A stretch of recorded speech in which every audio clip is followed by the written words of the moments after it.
दोस्तों, आपका स्वागत है मेरे इस चैनल पर। मेरा नाम है सुजाता और मैं लेकर आई हूँ आपके लिए अनसुनी और डरावनी कहानियाँ। कई बार बच्चे नादानी में कुछ ऐसे फैसले ले लेते हैं जो उनके लिए काफी खतरनाक हो सकते हैं। ऐसा ही कुछ मेरे और मेरे दोस्तों के साथ हुआ था। एक बार की बात है, मेरे स्कूल से मनाली के लिए एक ट्रिप गई थी। सब बच्चे उस ट्रिप पर जाने के लिए काफी उत्सुक थे।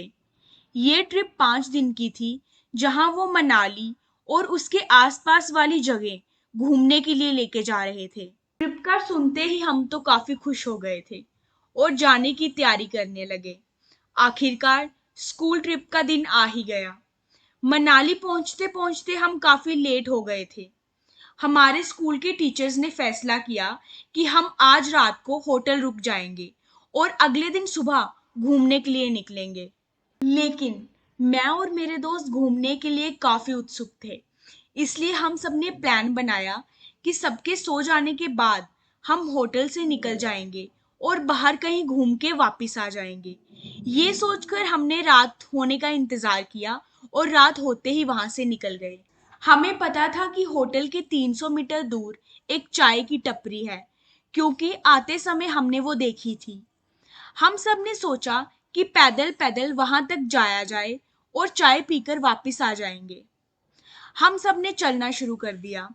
कुछ समय चलने के बाद हमें वहां रास्ते पे एक बूढ़ी औरत दिखी।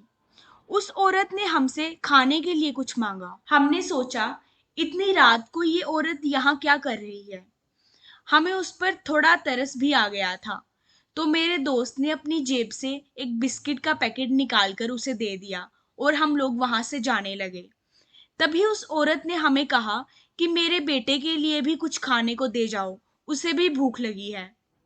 पहले हम थोड़ा हैरान हुए, फिर हमने पूछा कि आपके साथ तो कोई भी नहीं है, तो आप खाने के लिए क्यों मांग रही हैं। तब जो उसने किया वो देख के हम काफी हैरान हो गए। उसने अपने कपड़े के एक थैले में से एक बच्चे को निकाला। हमने पूछा कि ये आप क्या कर रही हो, ऐसे तो ये मर जाएगा।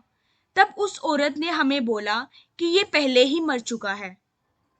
उसने हमें बताया कि इसकी मौत 2 दिन पहले ही हुई थी और अब मेरे पास इसके अंतिम संस्कार के लिए पैसे नहीं हैं, तो मैं इसे अपने साथ लेके घूम रही हूँ। हमें उसकी ऐसी हालत देखकर तरस आने लग पड़ा। हमने उससे कहा कि आप हमारे साथ चाय की दुकान तक चलो और कुछ खा लेना। हमने सोचा कि अपने बच्चे की मौत की वजह से ही वो औरत बहकी बहकी बातें कर रही थी। हमने वहां से चलना शुरू करा और कुछ समय बाद हम चाय की टपरी पर पहुंच गए। वहां पहुंच गए हमने भैया से 5 कप चाय मांगी। जैसे ही हमने उनसे चाय मांगी, तो वो हैरानी से हमारी तरफ देखने लगे और कुछ सोचने के बाद फिर से अपना काम करने लगे। उसी समय उसकी बीवी आई और उसको डांटने लग पड़ी और उसकी बीवी ने उससे कहा कि तुम ये क्या कर रहे हो।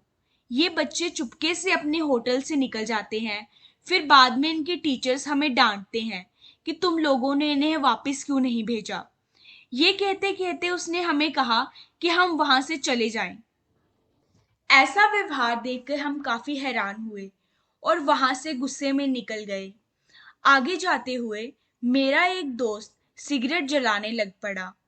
ये देखकर वो औरत जो हमारे साथ चल रही थी काफी गुस्सा करने लग गई और उसने कहा कि मैंने तो तुम्हें काफी अच्छा बच्चा समझा था, लेकिन इतनी सी उम्र में तुम सिगरेट पी रहे हो, तुम काफी गलत बच्चे हो। ये सुनकर हमारा दिमाग काफी खराब हो गया कि यहाँ पे सब रोक टोक ही करते जा रहे हैं।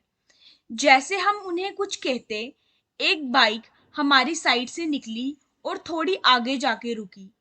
जैसे ही हमने बाइक के पीछे देखा, हमने नोटिस किया कि उस बाइक के पीछे वही औरत बैठी है जो हमारे साथ आई थी। लेकिन ऐसे कैसे हो सकता है, अभी तो वो हमारे साथ चल रही थी ना। डरते हुए हमने उस आदमी को कहा कि आपके पीछे कौन बैठा है।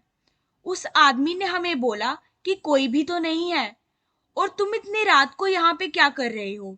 यहाँ पर बहुत सारे जानवर होते हैं, तो यहाँ से चले जाओ। और इतना कह के वहां से निकल गया। हम भी काफी डर गए थे, इसलिए हम वहां से वापस आने लगे। वापस आते टाइम हम उसी चाय वाले के पास गए और उसकी दुकान पर जाकर उससे डरते हुए पूछा कि आपने हमारे साथ एक औरत को देखा था ना। लेकिन उसी वक्त उसकी पत्नी आ गई और हमें बोलने लगी कि तुम अभी तक नहीं गए। हमने उसकी बात काटकर फिर से पूछा कि आपने हमारे साथ कोई औरत को देखा था ना। तब उसकी पत्नी ने कहा कि हाँ, मैं जानती हूँ तुम्हारे साथ क्या हुआ है और इसीलिए तुम्हें वापस जाने को कह रही थी। उसने बताया कि वो कोई औरत नहीं बल्कि एक छलावा है और वो हमें भी एक बार दिखा था। लेकिन क्योंकि हम आग के आसपास रहते हैं तो वो हमें कुछ नहीं कह पाता। और जब तुमने हमसे 5 कप चाय मांगी थी हम तभी समझ गए थे कि कोई दिक्कत है, लेकिन हम कुछ कह नहीं सकते थे और तुम्हें डांट के वापस भेज रहे थे, पर तुम लोग गुस्सा हो गए थे। लेकिन मैंने तुम्हारे हाथ में सिगरेट देखी और मुझे पता था कि वो सिगरेट जलते ही भाग जाएगा, क्योंकि छलावा आग के पास भी नहीं आता। फिर हमने पूछा कि अगर वो छलावा इतना ताकतवर है तो उसने हमें मारा क्यों नहीं। तब उन्होंने बोला कि वो तुम्हें मारेगा नहीं बल्कि तुम्हारे साथ छल करेगा। वो तुम्हें आगे कच्चे पुल तक ले जाता और वहां जाके धक्का दे देता। ये सुनकर हम बहुत डर गए और रोने लगे। हमारी हिम्मत तो वापस जाने की भी नहीं हो रही थी। हम फिर उस चाय वाले की मदद से अपने होटल तक पहुंचे और कसम खा ली कि अब रात को अकेले ऐसे कभी नहीं घूमेंगे। तो आज के लिए बस इतना ही। और नई कहानियां सुनने के लिए मेरे YouTube चैनल को सब्सक्राइब करें और अपने दोस्तों से शेयर करें। इसी के साथ मैं आपसे विदा लेती हूँ। फिर मुलाकात होगी एक सच्ची और डरावनी कहानी के साथ।